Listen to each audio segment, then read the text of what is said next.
some folks are trying to tokenize uranium to carbon credits.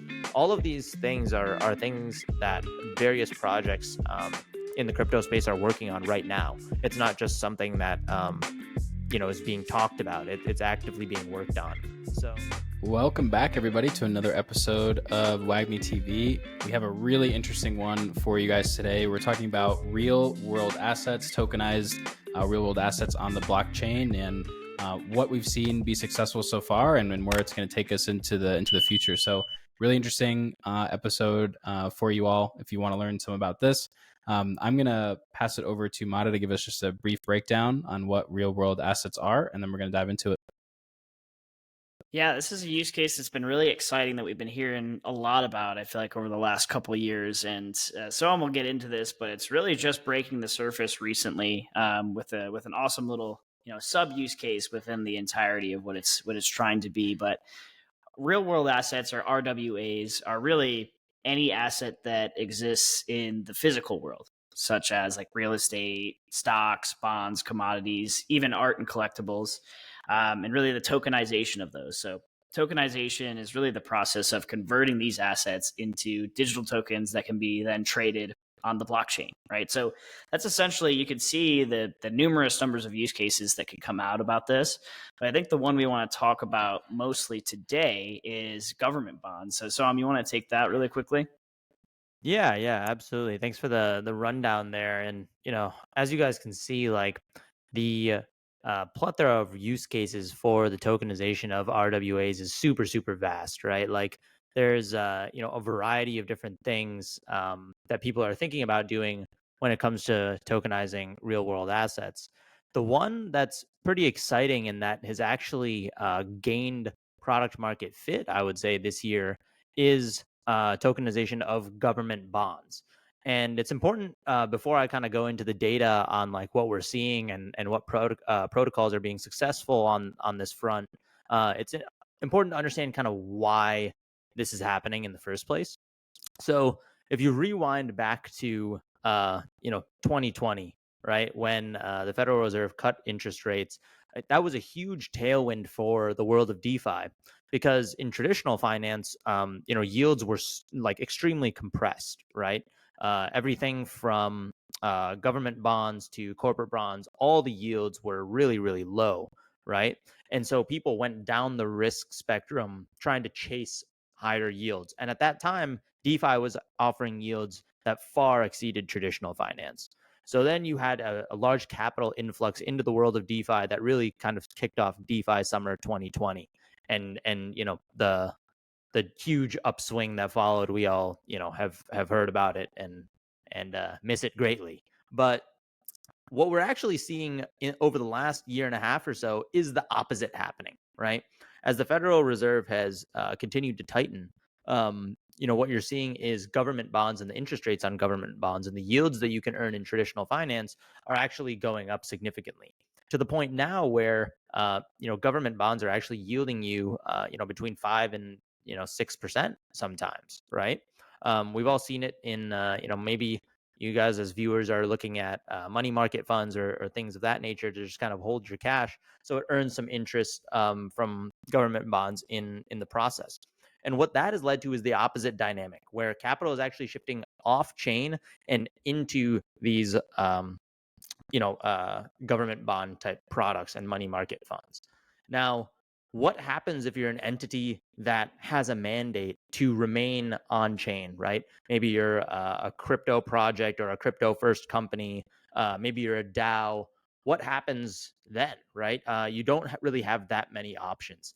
And really, that's where these tokenization protocols for government bonds have come into the mix. And so that hopefully gives you a little bit of context on why this trend is occurring.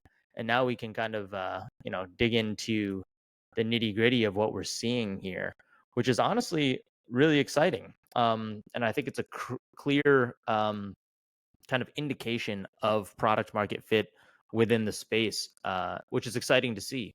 So here on the right side, you really see starting in February 2023. So over the last, let's call it 8 or so months, we see the TVL for these products has grown from pretty much nothing up to over 300, about 350 million in TVL for these projects, right? Which is, in an environment where more and more capital is moving off chain, this is really impressive to see, these protocols growing. A few of the top protocols here you can see: Ondo, Matrix Doc, Backed Finance, Maple, Open Eden, all players in the RWA space, and all have their own kind of unique spins on tokenized treasuries. We're going to be covering, some of these protocols in other videos. So definitely comment on which ones you want to see. We're happy to dive in there. But really, what we wanted to focus on here is this general trend, of clear product market fit, right? You don't just go from zero to a third of $1 billion in total TVL for this product in an environment where capital is being moved off chain just by luck. So really, really interested to hear what you guys kind of think about this. And yeah, what do you guys have on your mind? Yeah, I mean, I think this is really, really interesting to me because I feel like I get the kind of the initial use case of people who want to keep their assets on chain in a tokenized form. But obviously, playing devil's advocate, obviously some of the questions come into play of what the difference is of this between buying some of these directly from the government. I think what I'm kind of most interested in seeing is when we kind of get to the point, and you might touch on this in a little bit, but when we get to the point where we have kind of those less liquid type assets that are tokenized, right? Because T-bills are relatively liquid. Like when you're talking about, let's say, like real estate, which is pretty liquid, or maybe you tokenize equity in a business that's technically, many times not very liquid. Mhm. And once we get into those assets as well, I'm really curious to see. Obviously, a lot harder to build than this, but I love to see that we've kind of had our first initial product market validation with a tokenized real world asset in bonds and T-bills.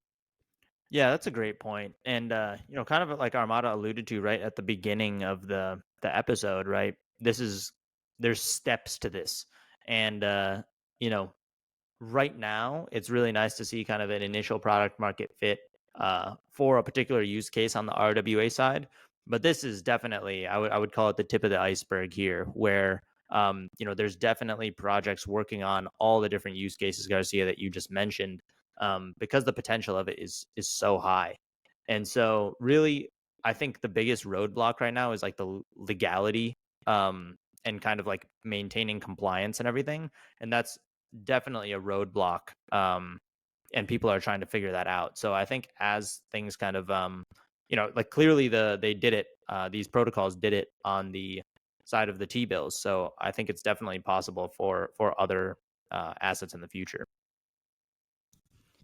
Yeah, I think it's really exciting. I mean, you're talking about, zero in February or maybe January, that is, to over 300 million in the same year. Like, that's pretty impressive as kind of the first use case within RWAs. So it makes you feel like maybe there are some other ways to start to utilize this, and they might not be as far off as we're thinking.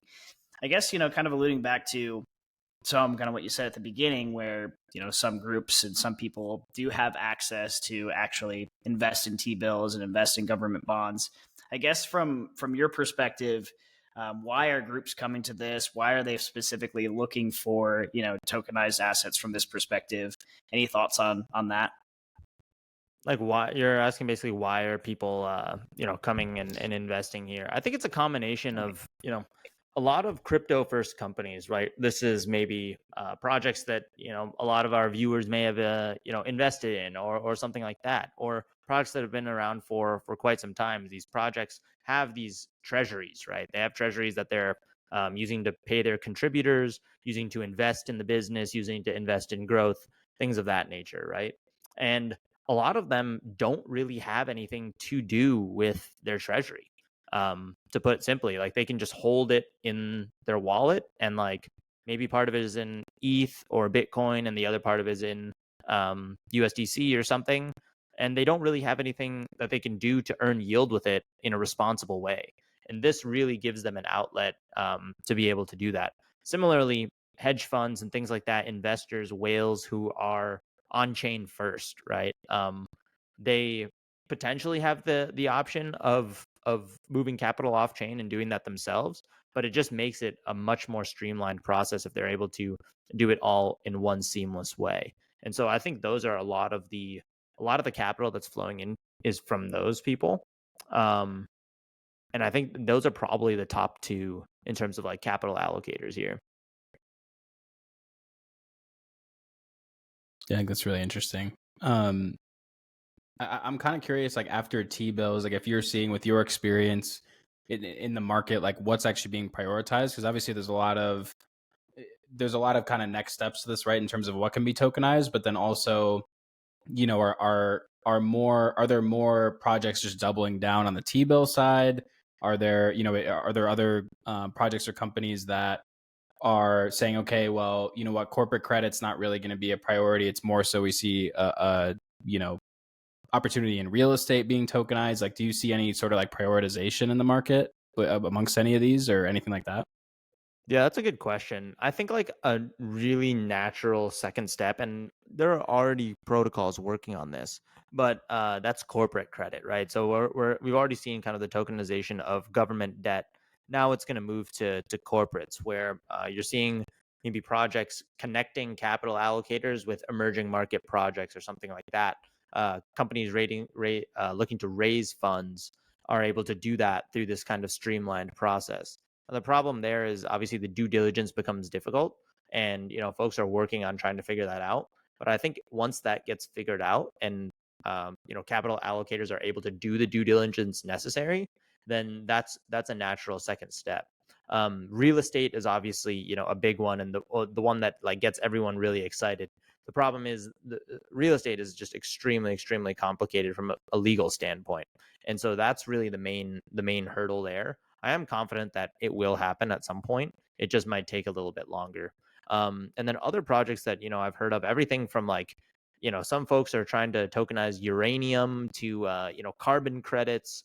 All of these things are things that various projects in the crypto space are working on right now. It's not just something that is being talked about. It's actively being worked on. So overall, I'm super bullish about the RWA tokenization space, and I'm really excited to see what kind of comes next year. Yeah, that's really awesome. I mean, I feel like the tokenization of RWAs could really have a major impact on the global financial system, right? It makes it easier and potentially cheaper for people to invest in assets that were previously out of reach for them. Could even make some of these financial markets, like you're talking about real estate, like a little bit more efficient, a little bit more transparent. So it's really exciting to see from that perspective, just efficiency again in the name of blockchain and crypto, kind of getting rid of some of the middlemen from that perspective and some of the fees from that perspective. I think what's also exciting is some of the things that we might not even be thinking about yet, right? The tokenization could lead to new financial products, new services that could come from kind of these decentralized lending platforms, for example. So, yeah, I think it's really exciting. It's an awesome first step. But yeah, I'm excited to see where it goes. And obviously, Wagmi will be your number one stop, your basically one-stop shop for all RWA updates. And we're going to keep tracking this, see what types of products come out, and see how this evolves over time. It seems like a new category is kind of being created in crypto, and then that's obviously going to have ripple effects, like Mato was mentioning, out through the financial world. But I think that's all we have for you guys today. If you liked what you heard, definitely like, comment, subscribe. We always love hearing from you guys, and would love to get your thoughts on real world assets if you see a future in this yourselves. But until next week, Wagmi.